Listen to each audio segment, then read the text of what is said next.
An update on the saga of Ted Cruz. He has still been refusing to say the fact that the president that he deals with in his role as senator is the president legitimately elected. And now this week, he has been promising that he would finally somehow uncover or reveal new or special evidence in a book that would somehow substantiate his attacks on the election.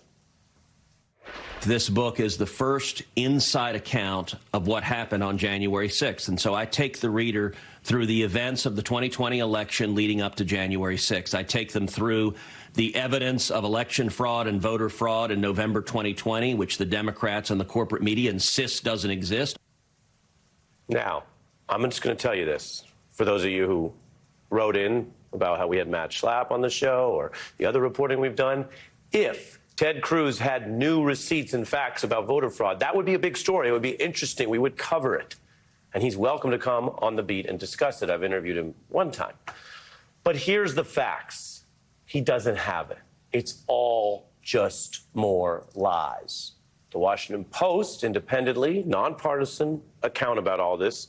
Rampant fraud does not exist, as demonstrated by Cruz's failure to present any of his promised evidence of election or voter fraud.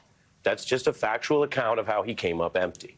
Meanwhile, there's also the news that, and it's understandable, the people storming the Capitol were criminals. A lot of them were dangerous. The problem for people like Ted Cruz is then and now he has been supporting their efforts. But he admits he hid in a closet to avoid those people that he still, for some reason, seems to defend.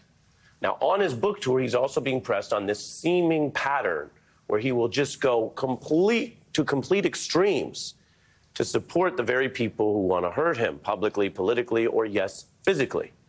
This came up given the past attacks that Donald Trump made on Mr. Cruz's family, some of which I'm not even going to repeat here because my point is not to echo them.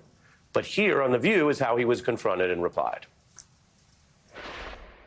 I frankly don't know how you get over your wife being called ugly. I don't know how you get over those kind of calumnies against your father. But you obviously have gotten over it. Today you sing a very different tune.